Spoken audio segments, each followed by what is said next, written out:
ప్రస్తుతం మనతో పాటు ప్రముఖ ఆధ్యాత్మికవేత్త, ఐకాన్ ఆస్ట్రాలజర్, మంత్రతంత్ర జ్యోతిషులు సురేష్ బాబు గారు మనతో ఉన్నారు. గురువు గారితో మాట్లాడదాం. నమస్కారం గురుగారు. జై శ్రీమన్నారాయణ. గురుగారు, మే మాసం కన్యా రాశి వాళ్ళకి విశేషంగా ఎలాంటి ఫలితాలు ఉండబోతున్నాయి? వీళ్ళ మాసం ఎలాంటి జాగ్రత్తలు తీసుకోవాలి? ఖచ్చితంగా 2026 సంవత్సరం మే మాసం ద్వాదశ రాశుల్లో ఒకటి కన్యారాశి. కన్యారాశి వారికి స్వతహాగా మామూలుగా ఏంటంటే కనుక వీరికి ఉన్నటువంటి ఆలోచన కావచ్చు, వీరికి ఏ పని చేసినా కలిసి రాకపోవడం కావచ్చు, కలిసి రావడం కావచ్చు, అలానే వీరు ఎక్కడికైనా ముందుకు వెళ్ళినప్పుడు నలుగురు వెనక ఉండేటువంటి స్వభావం కావచ్చు, అందరికి సహాయం చేసేటువంటి శక్తియుక్తులు కలగటువంటి గుణం కావచ్చు, బుద్ధి కావచ్చు, అన్ని రకాలు కూడా బాగానే ఉంటాయి.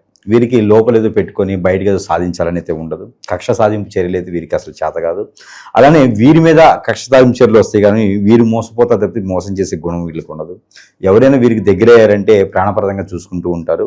వీరు ఎవరికైనా దగ్గర అయితే మాత్రం అట్టమార్చాలి అలా అని చూస్తూ ఉంటారు ఎదుటి వాళ్ళు. కాబట్టి అలాంటి కన్యారాశి వారికి మే మాసం మిశ్రమ ఫలితాలని చెప్పొచ్చు. కొంతమేర అంటే ఏప్రిల్ మాసం కన్నా పర్వాలేదు అనుకునే విధంగా అయితే. కాకపోతే ఒకటండి, మే మాసంలో కన్యారాశి వారికి ఏప్రిల్ మాసం కన్నా పర్వాలా, కానీ కష్టపడాలి. శని భగవాన్ యొక్క అశుభ దృష్టి, శుక్రుని కూడా అశుభ దృష్టి, నీచంలోకి వెళ్ళినటువంటి శుక్రుడు, కన్యారాశి వారికి నీచంలో ఉంటాడు శుక్రుడు. ఈ నీచంలో ఉన్నటువంటి శుక్రుడు వలన కొంచెం ఇబ్బంది కలిగేలా ఉంటుంది. కాబట్టి అందులోనూ జ్యేష్ఠ మాసం ఆరంభమవుతుంది. 18వ తారీఖు నుంచి 19వ తారీఖు నుంచి జ్యేష్ఠ మాసం కన్యారాశి, అందులోనూ మిశ్రమంగా ఉండేటువంటి ప్రతిఫలాలు ఇవన్నీ కూడా కూడబడుకుంటే చేసింటే ఎక్కడేసిన గొంగర అక్కడే అనే విధంగాను, ఎంత పిండికి అంతే రొట్టె అనే విధంగాను, ఎంత కష్టపడ్డా కూడా ఇంతే ప్రతిఫలమా అనే విధంగానే ఉంటుంది. 10 రూపాయలు సంపాదిస్తే 11 రూపాయలు ఖర్చు అవుతుంది, 20 రూపాయలు సంపాదిస్తే 22 రూపాయలు ఖర్చు అవుతుంది, వడ్డీతో సహా అన్నట్టుగా అనమాట. కాబట్టి వీరి చేతి నుంచి డబ్బులు అనేది ఎవరికి ఇవ్వకూడదు ముందు, కానీ తప్పదు. వీరి చేతిలో ఉన్నాయంటే మాత్రం బెల్లం ఉన్న దగ్గరికి ఈగలు వస్తాయి అన్నట్టుగా బంధుమిత్రులే కాదు, ఎక్కడెక్కడ వాళ్ళు కూడా సహాయం కోసం కన్యారాశి వాళ్ళ దగ్గరికి ఆధ్యాత్మిక వారి దగ్గరికి వచ్చి ఆధ్యన అడుగుతూ ఉంటారు అన్నమాట. కానీ తప్పదు, ఇవ్వాల్సిందే. అలా ఎదుటి వాళ్ళకి సహాయం చేసి ఇబ్బంది పడేటువంటి వాళ్ళు ఎవరైనా ఉన్నారంటే మాత్రం కన్యారాశి వాళ్ళని చెప్పుకోవచ్చు. ఉన్నది మొత్తం ఊడ్చిపెట్టేసి ఇక వీరు ఎతుకుతూ ఉంటారన్నమాట. ఇంకేం చేయాలి సహాయం అన్నట్టుగా, లోక కళ్యాణార్థం కోసం ఉంటారు కదా ఎవరొకరు. వాళ్ళలో కన్యారాశి వాళ్ళు కూడా ఎక్కువ మంది ఉంటూ ఉంటారు. ఎవరికైతే సహాయం చేస్తారో వారు వెన్నండే వెన్నుపూడు పొడుస్తూ ఉంటారు. అయినా సాయం చేయడం మర్చిపోరు, మానుకోరు. వారి యొక్క గుణం అనమాట. ఇక పెళ్లి కాని వారు ఎవరైనా ఉంటే కనుక ప్రయత్నం చేయొచ్చు. అన్ఎక్స్పెక్టెడ్గా మ్యారేజ్ ఉంటుంది. శుక్రుడు నీచలో ఉన్నప్పటికీ కూడా మన అబ్బాయి మన అమ్మాయి అనిపించుకోవచ్చు. దక్షిణ వైపు నుంచి వచ్చేటువంటి అబ్బాయి సంబంధం, తూర్పు వైపు నుంచి వచ్చేటువంటి అమ్మాయి సంబంధం అయితే ఖచ్చితంగా కుదిరేలా ఉంటుంది. కాబట్టి ప్రయత్నం చేయొచ్చు. ఇక సొంతగా ఏదైనా వ్యాపారం పెట్టాలి, పెట్టుబడులు తక్కువ ఉన్నాయి, అప్పు తీసుకొచ్చి రావాలంటే అప్పు లేకుండా ఉన్న పెట్టుబడులు వ్యాపారం పెట్టుకోవచ్చు. బొటిక్ రంగాల్లో బాగుంటుంది. సెల్యూన్ బ్యూటీ పార్లర్లు, cosmetics, 1 gram gold, fancy shops, ఇలాంటి వాటిల్లో ఖచ్చితంగా ఇన్వెస్ట్మెంట్ చేసుకోవచ్చు. హోటల్ రంగం కూడా చాలా అద్భుతంగానైతే ఉంటుంది. కాకపోతే దక్షిణం కానీ తూర్పు కానీ వాకిడై ఉంటే, సింహద్వారం అయి ఉంటే వీరికి అద్భుతంగా ఉంటుంది. ఇక ఆర్కిటెక్చర్స్ కానీ, బిల్డర్స్గా కానీ, రియల్ ఎస్టేట్ రంగంలో కానీ చాలా అద్భుతంగా ఉంటుంది. సినిమా రంగంలో కూడా వీరికి చాలా అద్భుతంగా ఉంటుంది. ప్రొడ్యూసర్స్ కావచ్చు, డైరెక్టర్ కావచ్చు, నిర్మాతలుగా అయితే వీళ్ళకి చాలా డిస్ట్రిబ్యూటర్స్గా కానీ ఇలాంటి చాలా మేకింగ్ చేసేటువంటి రూట్లో వీరికి చాలా అద్భుతంగా ఉంటుందంటే ఆ ప్రయత్నం చేయొచ్చు. ఇక రాజకీయ రంగం, వీరికి పుట్టతంతోనే నాయకుడు అయ్యేటువంటి లక్షణాలు ఉండేటువంటి కన్యారాశి వారికి రాజకీయ రంగం కూడా అద్భుతంగా ఉంటుంది. ప్రయత్నం చేస్తే ఖచ్చితంగా మంచి స్థాయికి వెళ్ళేటువంటి అవకాశం వీరొక్కరికే సొంతం. అతి తక్కువ కాలంలో మంచి అవకాశాలకు వెళ్ళేటువంటిది వీరికి ఉంది. కాబట్టి వీరి సలహాలు రాజులు లాంటి వారే వింటారు, అంత సలహాదారులు వీళ్ళు. కాబట్టి రాజకీయ రంగంలో అడుగుపెట్టడం ద్వారా లోక కళ్యాణం కోసం ఖచ్చితంగా సాధించినట్టే కన్యారాశి వారు. ఏదైనా అవకాశం ఉంది అంటే మాత్రం ఏ చిన్న అవకాశాన్ని కూడా వీరు సద్వినియోగం చేసుకోవాల్సిందే, చేజార్చుకోకూడదు. కాబట్టి ఆ రకమైన ప్రయత్నించాలి. ఇక భార్యాభర్తలై ఉండి పిల్లలు పుట్టలేదు అంటే కనుక లక్ష్మీనరసింహస్వామి వారి యొక్క వ్రతం కానీ, కళ్యాణం కానీ శుక్రవారం రోజున చేయించుకుంటే చాలా మంచిది. లేదా తిరుమల దేవస్థానం సంబంధించినటువంటి తిరుమల తిరుపతి వెంకటేశ్వర స్వామి వారి యొక్క నోము ఉంటుంది. 7 వారాలు నోము నోచుకోవాలి. అది ఏదో నోచుకునే నోము ఈ యొక్క మే మాసం నుంచి మొదలు పెట్టినట్టయితే చాలా అద్భుతంగా ఉంటుంది. ఆర్థిక స్థితిగతులన్నీ కూడా మెరుగుపడుతూ ఉంటాయి. ఇలాగా మనకి భార్యాభర్తలు విడిపోయినారంటే కనుక మనకి ఎన్నో రకాల చెడు క్రియలు, భార్యాభర్తలు విడిపోవడానికి ఎన్నో రకాల కారణాలు ఉంటాయి. 3వ వ్యక్తి రావడం అయితే ముఖ్యమైనటువంటి కారణం. భార్య మీద కన్నేసినటువంటి వేరే వ్యక్తి, భర్త మీద కన్నేసినటువంటి వేరే స్త్రీయా, పరస్త్రీతో ఉంటే కనుక ఖచ్చితంగా వారు బాగుపడడానికి ఉండదు, వీరిద్దరూ అన్యోన్యంగా ఉండడానికి ఉండదు. పిల్లలు జల్లు ఉంటే చెట్టుకోలు గుట్టుకోలు అవుతూ ఉంటారు. కాబట్టి అలాంటి అఫైర్స్ కానీ బయట అక్రమ సంబంధాలు కానీ జోలు వెళ్ళకూడదు. కన్యా రాశి వారు సస్యమేర వేరే స్త్రీ జోలు కానీ వేరే పురుషుడి జోలు కానీ వెళ్ళకూడదు. అది పనికిరానటువంటి విషయం. దానివల్ల దుర్గతి పాలవుతారు, రోడ్డు మీద పడిపోతారు, పొరుగు ప్రఖ్యాత హోదా అన్నీ కూడా మట్టి కొడుపు అవుతాయి. కాబట్టి చాలా జాగ్రత్తగా ఉండాలి, నెమ్మదిగా ఉండాలి. ఎవరికి అప్పు ఇవ్వకూడదు, అప్పు తీసుకోకూడదు, మాట అనకూడదు, మాట పడకూడదు. దీంతోపాటు ఈ యొక్క మే మాసంలో చూసుకున్నట్టయితే కనుక విదేశీయానం ప్రయత్నం అయితే చేయొచ్చు. విదేశీయానం లేదు, కనీసం జూన్ 20వ తారీఖు వరకు ఆగాలి విదేశీయానం కోసం. ఇంకా అన్ని రకాలుగా కూడా కొంచెం మేర పర్వాలేదు అని చెప్పుకోవచ్చు. అలాంటి కన్యారాశి వారికి మే మాసంలో వచ్చేటువంటి ప్రతిఫలాలన్నీ కూడా వారే తినాలి అని కాకుండా అందరికి పంచిపెడతారు. కాబట్టి వారి యొక్క బుద్ధి కావచ్చు, ఆలోచన విధానం కావచ్చు, దానివల్ల ఒక మంచి జరుగుతుంది. ఏంటంటే ఎక్కడైనా అప్పు ఇచ్చి ఉంటే ఆ అప్పు మళ్ళీ తిరిగి రావటం, సరైన సమయానికి రావడం, కొట్లాడకుండా ఉండటం, గొడవలు అయ్యేది, గండాలు ఇవన్నీ కూడా తప్పిపోతాయి. వీరు చేసేటువంటి దానము, ధర్మము, యజ్ఞం ఉంది కదా, యాగాలు లేకపోతే జపాలు, తపాలు ఉంటాయి. దాని ద్వారా మాట ఇవ్వడం, సహాయం చేయడం, ఎదుటి వ్యక్తి సహాయం చేయడం, ఇవన్నీ కూడా మంచి గుణాలు. ఈ గుణాలు ఉండటం ద్వారా వారికి గండాలు 2 ఉన్నాయి. ఏది మే మాసంలో ఆ 2 గండాలు కూడా తప్పిపోతాయి.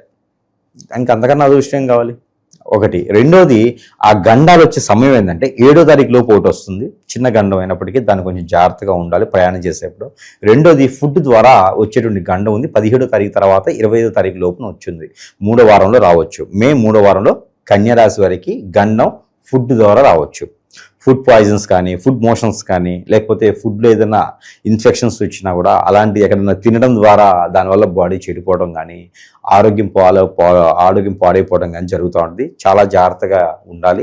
ప్రయాణాలు చేసేటప్పుడు మొదటి వారంలో, ఫుడ్లో తినేటప్పుడు చివరి 3వ వారంలో జాగ్రత్త వహించుకోవాలి. ఈ 2 గండాలు తప్పిపోయి అంటే వీరు చేసినటువంటి పుణ్యఫలాలే అని చెప్పుకోవచ్చు. శత్రువుల పరిస్థితి గురుగారు, నరఘోష, నరదిష్టి ఎంతవరకు ఈ ప్రభావం ఉంటుందంటారు? మంచి చేసేవాడికి ఖచ్చితంగా వెనకాల శత్రువులు లాగేవాళ్ళు ఉంటారు, ఖచ్చితంగా ఉంటారండి. ఇక్కడ ఈ రాశి ఆ రాశి అనే కాదండి.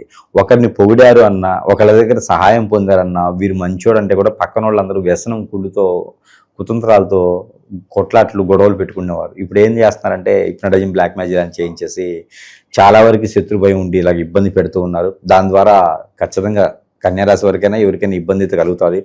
నరదిష్టి, నరఘోష కూడా ఎక్కువగా ఉంది. కన్యారాశి వారికి ఈ సంవత్సరంలో పితృదోష కూడా బాగా కనిపిస్తూ ఉన్నాయి. కాబట్టి వాటన్నిటికి తగ్గటువంటి పరిష్కార మార్గాలు అయితే ఖచ్చితంగా వెతుక్కోవాలి. దానివల్లనే వీరికి ఏదైనా ముందుకు వెళ్ళలేకపోవటం, అనుకున్నది సాధించలేకపోవటం, చికాకులు, కోపాలు ఇవన్నీ వస్తూ ఉంటాయి అన్నమాట. వాటన్నిటికీ భిన్నంగా అయితే మాత్రం ఈ మాసంలో పర్వాలేదు అనుకోవచ్చు. ఎలాంటి పరిహారాలు చేసుకుంటే ప్రస్తుత కాలం వీళ్ళకి సాఫీగా వెళ్ళిపోతుంది అంటారు? ఈ పరిహారాలు, మనం ఇచ్చేటువంటి మంత్రోచ్చారణ చేసిన వస్తువులు ఇవే కాదండి. వీటితో పాటు అసలు ప్రజలు తెలుసుకోవాల్సినటువంటి ఒక విషయం, ప్రతి ఒక్కరు కూడా సమస్య వచ్చిందంటే నా జాతకం బాగాలేదండి, నా టైం బాగాలేదండి. టైము జాతకం ఏం కాదండి. గ్రహాలు ఎప్పుడు కూడా మనిషిని ఏం చేయవు. కానీ మానవ గ్రహం అనేది ఒకటి ఉంటుంది. అది మనమేం చేయించండి చెడు క్రియలు, మన ఎదుగుదలను తట్టుకోలేక చేసే క్రియలు. భార్యాభర్తలు ఉంటారండి, విడిపోయేటువంటి తత్వం. ఈ రోజుల్లో చూడండి ఎన్ని మర్డర్స్ జరుగుతున్నాయండి, ఎన్ని మానభంగాలు జరుగుతున్నాయి, ఎన్ని కిడ్నాపులు జరుగుతున్నాయి, ఎన్ని అపహారాలు జరుగుతున్నాయి. భార్యాభర్తలు దూరం చేస్తూ ఉన్నారు. పెళ్ళైనా కూడా స్త్రీని వదలట్లేదు, పెళ్ళైన భర్తను వదలట్లేదు, పురుషుడిని వదలట్లేదు, పిల్లల్ని వదలట్లేదు. చండి పిల్లల్ని తీసుకపోయి కిడ్నాప్ చేసి అమ్ముతున్నటువంటి పరిస్థితి మన వ్యవస్థలో కనిపిస్తూ ఉంది. ఇవన్నీ కూడా నేను ఎప్పటి నుంచో మొత్తుకుంటా ఉన్నాను. బ్లాక్ మ్యాజిక్, వశీకరణ, బాగలముఖి, భానుమతి, యక్షిని, స్పిరిట్, ధూమావతి, రూపావతి, ఎన్నో రకాలైనటువంటి క్రియలు ఉన్నాయండి. ప్రతి ఒక్క దరిద్రుడు ఇలాంటి ఒకటి నేర్చుకొని ప్రజల్ని అప్రమత్తంగా ఉండాల్సింది పోయేసి భయభ్రాంతులు చేసే వ్యవస్థ ఏర్పడుతోంది.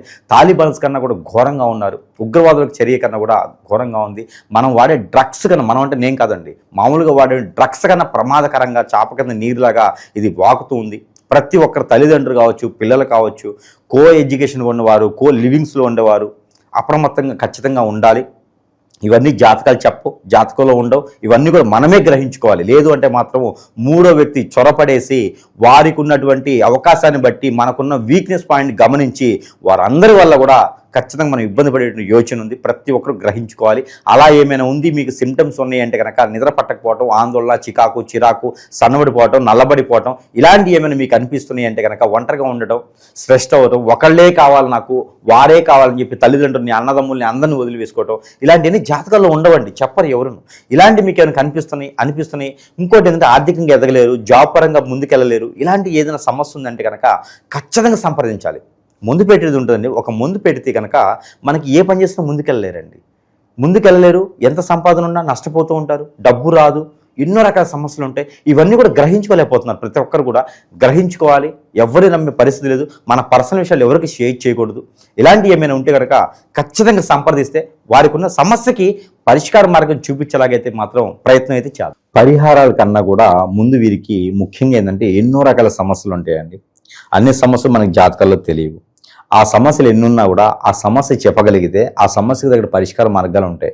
మన దగ్గర మంత్రోచ్చారణ చేసినటువంటివి ఎన్నో రకాల వస్తువులు ఉన్నాయి. దాంట్లో ముఖ్యంగా ఈ కన్యారాశి వారికి ఈ యొక్క యంత్రం ఉంటుంది. దీంట్లో 11-12 రకాల యంత్రాలు, దశ యంత్రం ఉందన్నమాట. ఇందులో ఇక దశ యంత్రమే కదా, గౌరీ శంకర యంత్రం కూడా ఉందన్నమాట. ఇందులో ఈ యొక్క యంత్రాలు 12-13 యంత్రాలు. లక్ష్మీ యంత్రం ఉంది, లక్ష్మీ కుబేర యంత్రం ఉంది, గాయత్రి యంత్రం ఉంది, కాలసర్పదోషానికి యంత్రం ఉంది, కుబేర యంత్రం ఉంది, వాస్తు యంత్రం ఉంది. అన్ని రకాల యంత్రాలు ఇందులో ఉన్నాయి. ఈ యొక్క యంత్రాలు ఉన్నటువంటి ప్రతిమ ఏదైతే ఉందో ఈ యొక్క ప్రేమ మన ప్రేక్షకుల కోసం పూర్తి ఉచితంగా అయితే ఇస్తున్నాను. ఎవరికైనా కావాలంటే సంప్రదించాలి. మన వద్ద నుంచి వారి చెంత వరకు చేరేటువంటి దారి ఖర్చులు రుజువు మాత్రమే తీసుకొని ఇది పూర్తి ఉచితంగా ఇస్తున్నాను. ఈ యొక్క యంత్రం ఇంట్లో ఉందంటే కనుక అష్టైశ్వర్య ప్రాప్తి కలుగుతుంది. ఎవరికైనా ఈ ఇంట్లో యంత్రం రావాలంటే అదృష్టం ఉండాలి. ఎవరికంటే సంప్రదించవచ్చు. దీంతోపాటు కన్యారాశి వారికి అయితే ఈ యొక్క ఉంగరం నరదిష్టి, నరఘోష, శత్రుభయం, ఆర్థిక సమస్య, ఆరోగ్య సమస్య, ఎన్నో రకాల సమస్యలతో కొట్టుమిట్లాడుతూ ఉంటారు. ఎదుటివారికి సహాయం చేయాలని ఉంటారు. వారికి ఈ యొక్క ఉంగరం నరదిష్టి, నరఘోష దగ్గర రాదు.